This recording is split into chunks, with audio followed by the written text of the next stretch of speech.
Hello everyone, it's Charlie in Westeros here, and today I'm going to talk about a rather intriguing topic I've wanted to address for quite some time. That is, I will be covering some of the unique, and for lack of better words, unusual sexual practices that exist in the universe of Game of Thrones and A Song of Ice and Fire.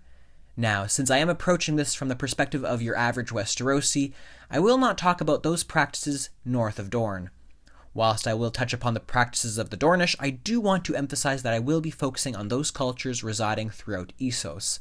Last but not least, this video does not contain book spoilers since most of the information I've collected here comes from the World of Ice and Fire book, but if you intend to read that compendium and don't want anything ruined, well, you've been warned. Anyway, without further ado, here are some unusual marital and sexual practices that exist in the universe of Game of Thrones and A Song of Ice and Fire. Dorne. Of course, where would we be if we didn't start this topic out by looking at Dorne? Since most of you probably already know about Dornish marital and sexual practices, I'll keep this one brief. Unlike the rest of Westeros, it matters little if a child is born in or out of wedlock, even if it is to a paramour, something we might call a mistress or a lover. Many lords and some ladies have these paramours chosen for love and lust rather than just for the sake of alliances or breeding. Likewise, when it comes to matters of love, the Dornish care little if a man chooses to lie with another man or a woman with another woman, to the dismay of many septons. Valyria. In a dissimilar way to the Dornish, and as many of us know, the people of old Valyria looked quite differently from the peoples of Westeros. Valyrians, of course, were very fair and had silvery long hair, along with purple or deep blue eyes in the books. In order to keep their traits pure, Valyrian nobles would practice incest, having brothers marry sisters, cousins marrying cousins, and even uncles and aunts marrying nieces and nephews, respectively. Moreover, it appears that the Valyrian lords could have more than one wife as well, thereby practicing polygamy. The Targaryens, although originally practiced polygamy until they conquered Westeros, gave up the practice as kings, but generally maintained incestuous marriages. Granted, many later Targaryens in many cases did relinquish that practice as well. Pentos. As a city-state that was once a subject of old Valyria, the titular ruler of Pentos plays an interesting role when it comes to sexual practices as well. Although this prince currently wields very little power in contrast with the ruling city magisters, his symbolic role is important. While the prince is chosen from amongst the adult males of the elite and must rule until his death, his ceremonial duties are still significant. First, he presides over feasts and balls, being carried from place to place in a palanquin with a handsome guard.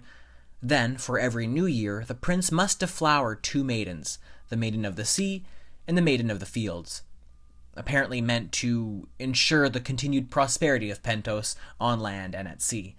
Of course, if the year is not so great, then the prince is sacrificed and another chosen in his stead.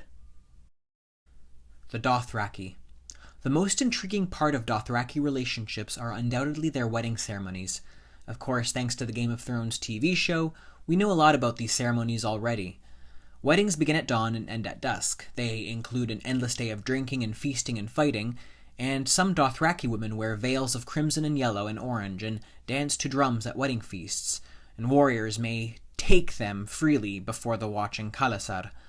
Of course, if two men take the same woman, they fight to the death. Also, a Dothraki wedding without at least 3 deaths is seen as a dull affair, as stated by Magister Illyrio. The bride receives 3 traditional gifts, a whip, a bow, and an arok. After she refuses them with traditional words, the husband takes them. After the bride's gifts are given, and the sun has gone down, the marriage is then consummated. As observed by Daenerys, the Dothraki mate like animals in heat, and there is of course little to no privacy in the Khalasar. Their sense of sin and shame is in short quite different from that of the Free Cities and the Seven Kingdoms. The Summer Islands. The Summer Islanders are a relatively peace-loving people in comparison to most other peoples in Game of Thrones. A special reverence is shown to the god and goddess of love, beauty, and fertility. As such, the union of male and female is sacred to these deities, and so rich or poor, male or female, no matter their birth, all Summer Islanders are expected to dwell for a time in one of the many temples of love that dot the islands, sharing their bodies with any who might desire them. Most serve the gods for no more than a year, but those deemed the most beautiful, the most compassionate, and the most skilled remain. As such, what many in Westeros would call prostitutes are considered as priests and priestesses who partake in the giving of carnal pleasure and perform this as an art just as worthy of respect as music, sculpture, or dance. The mountain warriors of Naya, Samyriana, and Bayasabhad.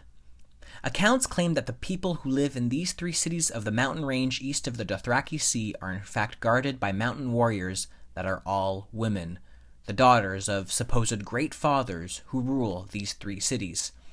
Apparently, these girls learn to ride and climb before they even learn how to walk. In the accounts of the Westerosi traveler Lomas Longstrider, they are apparently no fiercer fighters on earth than these women. As for their brothers, the sons of the great fathers, 99 of every 100 boys born are gelded when they reach the age of manhood, and live out their lives as eunuchs, working as scribes, priests, scholars, servants, cooks, and even craftsmen.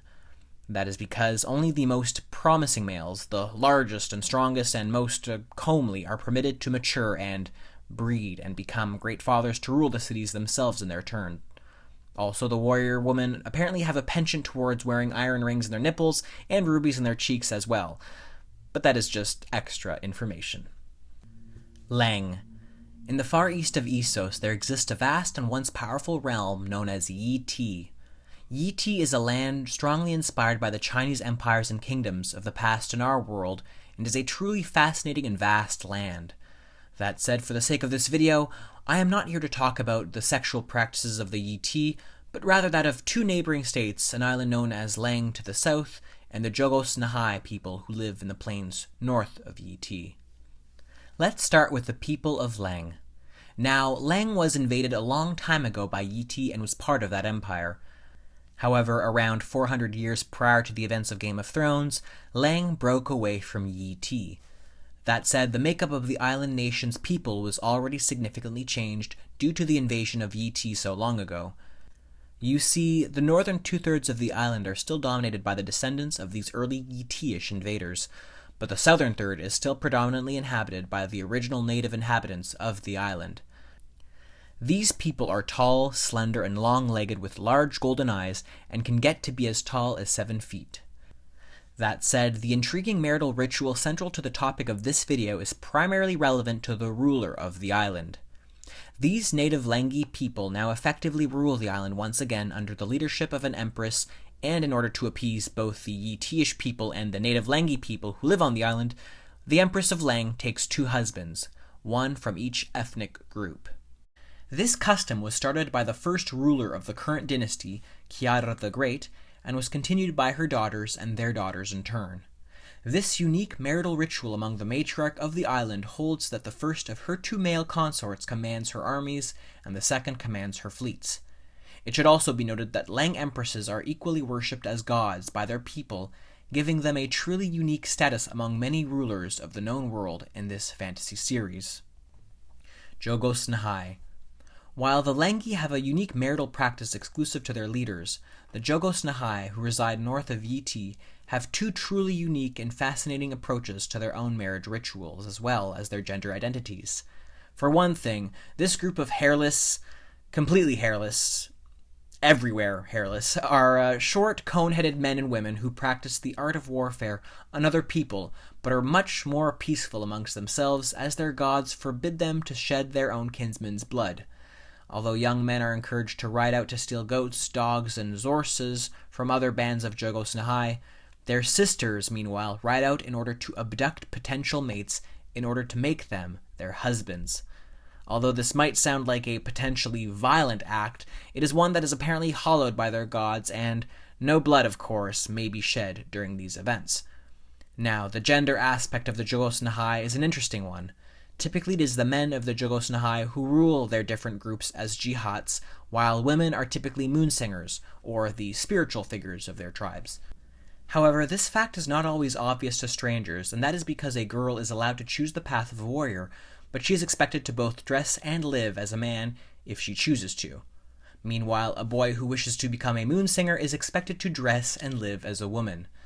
This, in effect, is perhaps the only known instance in the universe of Game of Thrones and A Song of Ice and Fire of something we might interpret in our modern-day Western world as a transgender identity.